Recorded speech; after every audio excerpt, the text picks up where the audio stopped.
So buying a fixer-upper isn't always the right course of action for everybody, just like the potential buyers of the house I'm selling at the moment in central Oxford.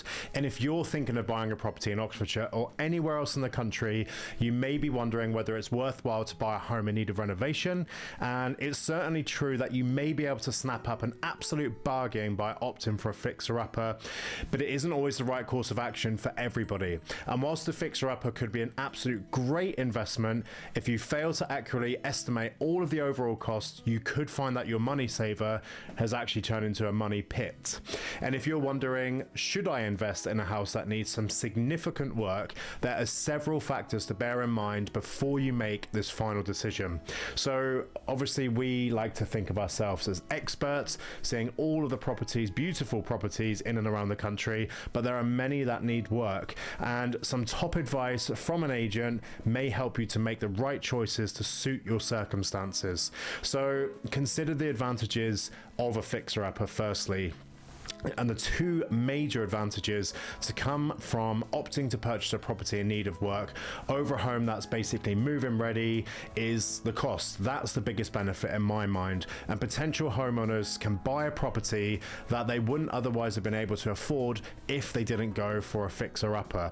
And when a large amount of work has to be carried out to bring the property up to a really high and, well, even just a livable standard, it's almost guaranteed that the asking price will be much lower than its potential market value. Just like the one I'm selling at offers over 1.1 should be worth 1.5 when it's done. And if you're a first-time buyer who wants to get onto the property ladder, this could be a great opportunity for you. And if you can find a low-price fixer-upper in a popular neighborhood, you can pretty much double down your advantages. Properties in the most desirable areas of Oxfordshire in OX1, OX2 postcodes typically come with a high price tag, but with a discounted property needed renovation, you can achieve your dream of living in an expensive neighborhood at a price you can actually afford. Whether there's many on the market, that's a different story, but if you look, you will find them. But you do have to weigh out the disadvantages of a fixer-upper. The two major disadvantages come with opting from the fixer-upper itself is in the form of overspending. We all do it. Many people will go for a renovation project. They actually fail to budget accordingly and accurately for all of the costs involved. I've done it myself. I've been in construction for 8 or 9 years before I was back here in the UK, and even if the initial purchase price appears low, you must take into account all of the renovations and repairs that have to be carried out to make the property fully livable again. Whether that's replastering, plumbing, rewiring, and resolving issues like damp, you could add a significant sum to your overall costs. Then of course there's the extras of painting, decorating, flooring, furnishing, landscaping, all to take account of. And in many cases, renovation projects go over budget, which can lead to an actual a really poor finish, a poor quality outcome, and even worse, a project that gets abandoned before you complete it.